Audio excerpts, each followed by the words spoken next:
سلام الله عليكم ورحمته وبركاته. أهلا ومرحبا بكم من جديد في الصندوق والمبادرة، مبادرة قناة الحافظ، في محاولة للم الشمل ومعرفة مطالب شهداء أولتراس أهلاوي ومطالب شهداء بورسعيد حتى نصل لرأب الصدع، حتى نصل لحل الخلاف، حتى نصل لأن نقول أن أهالي بورسعيد جميعا يجلسون مع أولتراس أهلاوي أو مع أهالي القاهرة جميعا، ما يبقاش في مشكلة، ما يتقالش إن في عربية من القاهرة داخلة بورسعيد فيها مشكلة، ولا في عربية داخلة من بورسعيد القاهرة فيها مشكلة. أعتقد إن إحنا قطعنا شوط كبير. برضو بنرجع الحق لأصحابه، لازم نشكر كل من بادر وساهم في هذه المسألة. كابتن أسامة خليل له دور بارز ووصل لمرحلة كبيرة جدا في هذه المسألة، بنشكره على مسعاه، وكان معمول له شهادة تقدير، المفروض كان يبقى متواجد معنا لكن ظروف منعته من الحضور. حاولنا الاتصال به هاتفيا لإدخاله في مبادرة قناة الحافظ الإعلامية، لكن تليفونه أو هاتفه خارج الخدمة.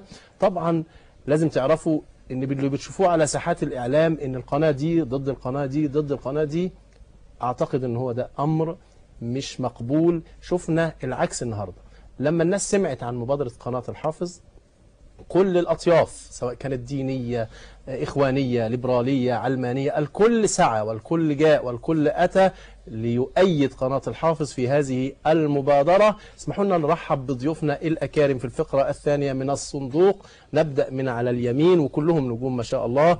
كابتن عصام شلتوت، مدير تحرير اليوم السابع والإعلامي الشهير، منورنا. أهلا بحضرتك. يعني أنا سعيد طبعا أن المبادرة تجمع وتوحد زي ما حضرتك قلت، بس عايزين نقول حاجة من قناتكم اللي ليها مشاهدينها كثر. مفيش في مصر علمانيين يا جماعة، مفيش. هناك ليبراليون وارد طبعا، لا يوجد زي كل لكن لا يوجد ما يسمى، لأن ده مصطلح الحقيقة بيولع الشارع، والناس لو زعلت منه بمصريتهم وتربيتهم وثقافتهم الدينية. المصري المتدين دائما يكره هكذا صيغة. لا يوجد علمانيون بين المصريين، وحشتنا هكذا صيغة وهكذا موضوع وهكذا أظن. يعني أنا بشكرك على توضيحك، لكن في وجهات نظر أخرى متباينة. مش هنتطرق للمشكلة دي، خلينا في مبادرتنا. المتحدث الإعلامي باسم جبهة الضمير وعضو الجمعية التأسيسية الأستاذ عمرو عبد الهادي، منورنا. أهلا بيك. نشكركم طبعا على المبادرة الرائعة اللي انتوا عاملينها دي. يعني ونتمنى ان في تصريحات لجبهة الضمير النهارده ولا لا؟ لا لسه شوية، في نص الحلقة كده لما نسخن شوية. الكابتن عبد الناصر زيدان، الإعلامي الشهير ورئيس تحرير موقع كورة سبورتس وأحد أشهر الإعلاميين الرياضيين، منورنا يا أستاذ ناصر. أهلا بيك، وأنا سعيد إن أنا أكون طبعا دايما بقول لأستاذي الأستاذ عصام شلتوت أنا بسعد جدا لما بكون معاه. طبعا الأستاذ عمرو عبد الهادي قريب. لا ما تكملش بقى عشان أنا لا ما لازم قريب أصلي وأستاذي العزيز محمد بحافظ، وأيضا أهالينا من بورسعيد. بس أنا عايز أقول حاجة مهمة جدا، أن قناة الحافظ فعلا زي ما قال الأستاذ عصام تستحق الثناء والتقدير على هذه المبادرة. الأستاذ محمد حافظ، رئيس لجنة الشباب والرياضة بمجلس الشورى والتمثيل الرسمي لمجلس الشورى في هذه المبادرة، منورنا. يا أهلا وسهلا، وأنا سعيد فعلا. مش عارف الواحد قناة الحافظ كل يوم بتضيف لنا جديد، وده ما ينبغي أن تكون عليه، أن الصلح بين الأطراف المتخاصمة أو على مستوى كل أنا شفت مبادرات كثيرة جدا. المبادرة دي طيبة جدا، ودايما الأستاذ عزت دايما كده بيفاجئنا بحاجات ربما يكون هي في نفوس الناس كتير. تلبية الدعوة من إخواننا الأكارم، الحضور الطيب الكريم، ده دليل واضح على يمكن حسن النوايا عند يمكن أنا هقول 95% 98% من الشعب المصري في مختلف المواقع. احنا كلنا بطبيعتنا طيبة الشعب المصري متوفرة. اخواننا في بورسعيد يمكن انا رحت هناك وكنت سمعت منهم كلام طيب جدا جدا. تاريخهم المشرف اعتقد يخلينا كلنا نقف بجانبهم. احنا وقفنا مع النادي الاهلي عندما كانت الازمه، او مع الاولتراس مع الشهداء، الى ان وصلنا للمحكمه. احنا النهارده بنؤازر اخواننا في بورسعيد بعد احداث المحكمه وما حصل للشهداء في بعض بورسعيد، لانه الحق لا يتجزأ. الحق هو في القاهره، الحق هو في بورسعيد، الحق هو في كل مكان. وانا بشكر حضراتكم المره الثانيه على الاستضافه. ضيفنا الغالي والعزيز وهو نجمنا النهارده، وكلنا متعاطفين معاه ومع شهداء بورسعيد ومع شهداء أولتراس أهلاوي، الحاج عبده الدالي، والد الشهيد أحمد. حاج عبده، رمز من رموز الثقافة في بورسعيد، مدير مدرسة ثانوي، مدير البحث العلمي أو نقابة البحث العلمي ببورسعيد، وأحد أبرز الموجودين إعلاميا في بورسعيد، متحدث من النوع الجميل والطيب، كمان هو المتحدث الرسمي والإعلامي لأسر شهداء بورسعيد. منورنا يا حاج عبده. اهلا وسهلا بك يا استاذ عزت. وحقيقي يعني انا على اول مره يعني الاقي في صدق في هذه المبادره، والاول مره بعد استشهاد ابني الوحيد احمد الدالي، ولكن عندما وجد الاصرار والصدق في هذه النوايا الطيبه والنخبه الممتازه اللي مشرفانا النهارده في رغم هذا الصدع الذي مش هقول اتوجد بين اهل بورسعيد واهل القاهره، ولكن احنا بالنهايه كلنا زي ما قالوا الاستاذ عصام كلنا واحد، كلنا مسلمين، كلنا في طبقه دين واحده، مسيحيين مسلمين، ولكن ننتمي الى وطننا مصر الام، سواء في بورسعيد او القاهره او في اسكندريه او في اسماعيليه او في مكان. لما حضرتك يعني شرفتني ان اكون مع حضراتكم النهارده، انا جيت ويمكن لقيت هجوم كتير يعني في بورسعيد على هذه المبادرة.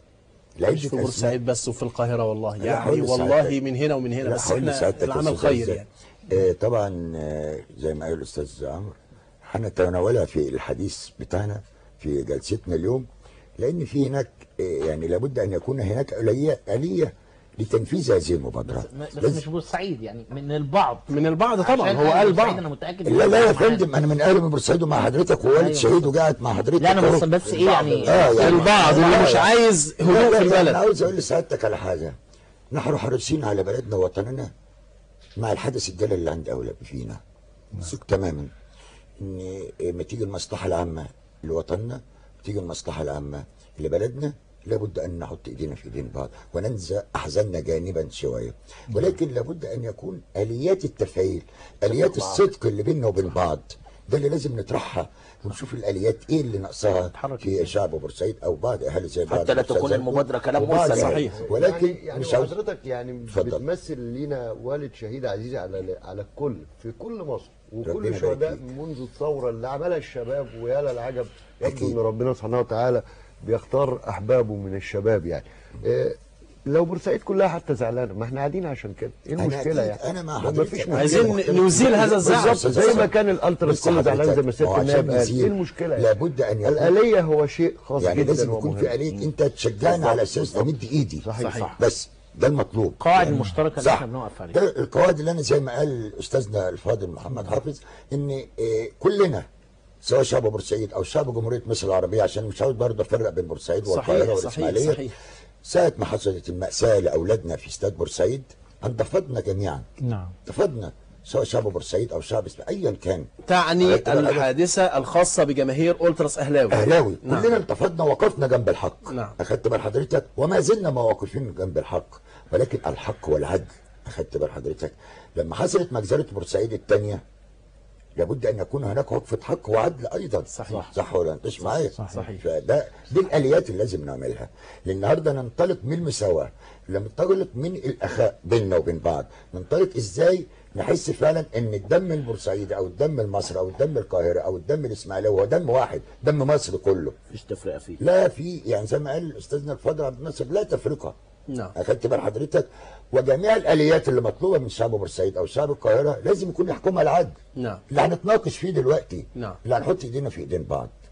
استاذ كابتن عصام، لماذا يحارب البعض كل محاوله للصلح او كل مبادره لرأب صدع؟ لماذا تجد يعني نفس الكلام اللي قاله الحاج عبده هو نفس الكلام اللي قاله الاستاذ اشرف، ان ناس كتيره بتتصل ما تروحش، ناس كتيره بتحاول تمنع المبادره دي من الكمال؟ ليه؟ اذا اردنا يعني في جلسه عرب مصريه قبل ما تكون من اي حته تانية نتكلم بصراحه، بلاش نقول انه في البعض بيحاول ونخلي نظريه المبادره. وانا مشايخ عرب كتير من اللي قاعدين على فكره كلهم عرب. ما انا بقول لحضرتك يعني زيل نظريه المؤامره، وتعالى نقول اللي قال ما تروحش عاوز ايه، وسياده النائب كممثل شعبي، انا ما بقولش رسمي لانه هو لا يمثل، هو مش وزير، هو راجل بيمثل الشعب في مجلس الشورى. معنا الاستاذ عمرو راجل عاش الثوره، وهو الان ايضا عضو لجنه تتحدث لتجميل شكل البلد بمحاولات جاده. عبد الناصر اعلامي، هذا الرجل من نسيج الوطن، وفي بيته شهيد عزيز على الكل، ابنه الوحيد.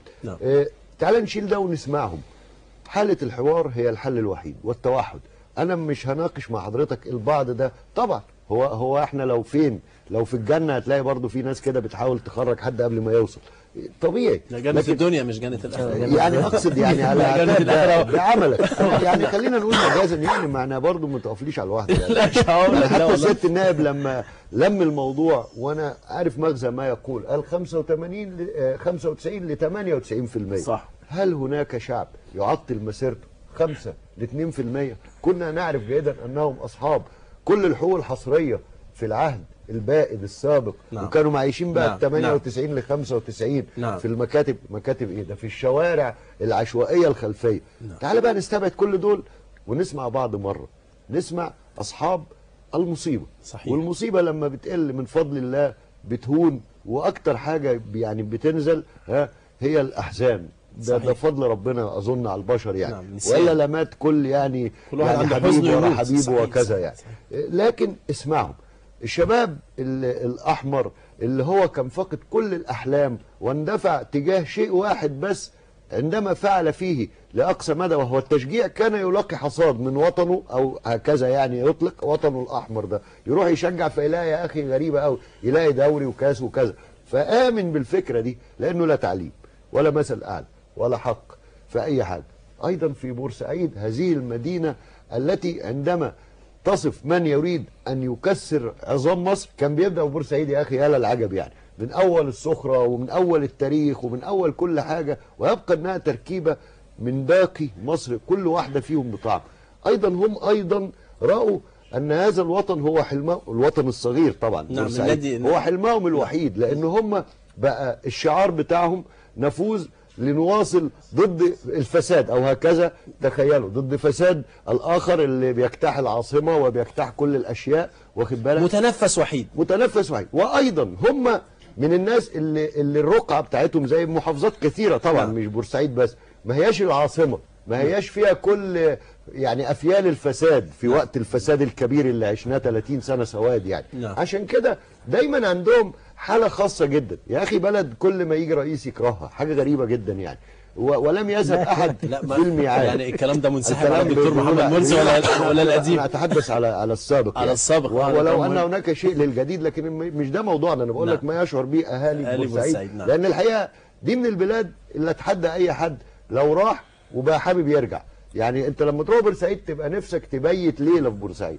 ومدن كثيره كده، لكن هم هواهم هوا جميل وناس طبيعيه.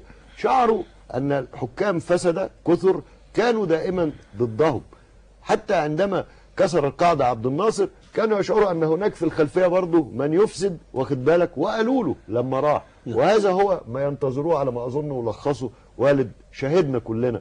احنا خلينا يعني ناخد هذه البركه ونشاركوا فيها. شاهدنا كلنا، هو قال ينتظر بقى هذه المعايير من دوله ومن اعلام ومن كلام واضح وصريح. نستبعد بتوع المؤامره دول خالص، وهيقعوا لوحدهم. عارف الورق الزبلان لو قربنا بالظبط هتلاقيهم بقى لا صوتهم باين ولا تليفوناتهم اللي حضرتك قلت عليها، وانا معترف طبعا بده، هتحصل ولا هيبقى ليها فايده. ايضا هتلاقي للالتراس مطالب. اظن ان الحل الوحيد هو دوله ترسل من يسمع، وممثلو الشعب واصحاب المصيبه، سواء من هنا او من فصيل مشجعو الاهلي الشبان دول برضه. كلام محترم وكلام يعني نثني عليه ونثمنه. استاذ عمرو، وجهه نظرك انت ايه؟